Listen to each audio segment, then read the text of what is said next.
તો મમ્મી એવું કહે કે હવે તારી છે ને હવે એક ઉંમર પછી જો તારી સ્કિન જો કેટલી ડલ થઈ ગઈ છે, એટલે આ તો પર્સનલ અટેક જ કરી દેવાનો, સીધો પર્સનલ અટેક, એટમ બોમ્બ જ ફોડ દે તારી સ્કિન જો.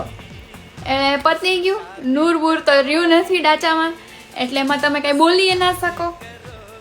પછી કે તારે વાળ હવે જો ધીમે ધીમે ખરતા જાય છે, એમાંય તમે કાંઈ ના બોલી શકો. વેલિડ પોઈન્ટ છે કે હું ટકલી થાઉં છું તો આ દેખાય હવે રીતસર, બરોબર.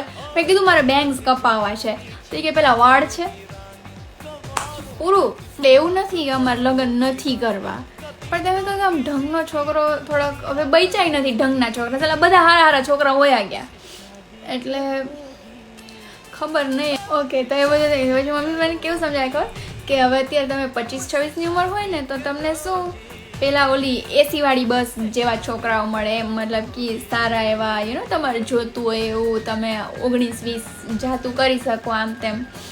પછી કે તમે 27-28 ના થાવ ને એટલે પછી તમને પેલી SC/ST બસ જેવા માગા થોડાક આવે. પછી સાવ 29-30-31 પહોંચો ને એટલે પછી કે ઠાઠા રિક્ષા ન લઈ જાય કે, બરોબર.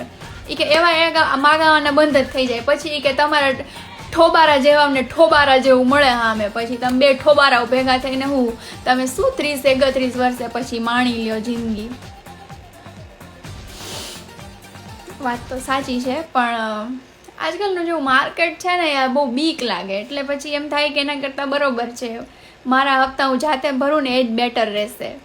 પછી પેલું નહીં ગર્લફ્રેન્ડ હારે મળીને અમને મારી નાખે ને એવું બધું કરે, યાર મારે તો પછી પાછો એકડો ઘૂંટવો ને એમ બીજો જન્મ લઈને પાછું LKG HKG 11-12 સાયન્સ ને બધું મારથી ના થાય ને, એકવાર માંડ ભણ્યું. એટલે વર્ક પરમિટ વાળાને રિજેક્ટ કરો ને એટલે માય ડેડી વોઝ લાઈક કે બેટા તો જોડે જોડે છે ને પછી તમે મહેલ બનાવી કે બેન તાર મમ્મીએ ના મહેનત કરીને બનાવ્યો.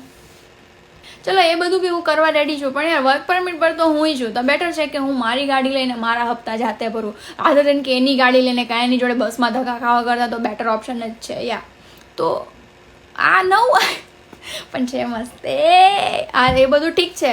એટલે જ હું લોકોની કમેન્ટ્સ તો વાંચતી જ નથી, કેમ કે બધું અહીંયા જ થાય, બધું પતી જાય છે. તો તમે તમારી કમેન્ટ્સ કરતાં તો બહુ ખરાબ રીતે મારું પેલું થાય છે. તો એ બધું બી થઈ ગયું. એટલે ખંજવાળ ના આવે મને અહીંયા. ઓય ગંદા ગંદા નહીં વિચાર કરવાના.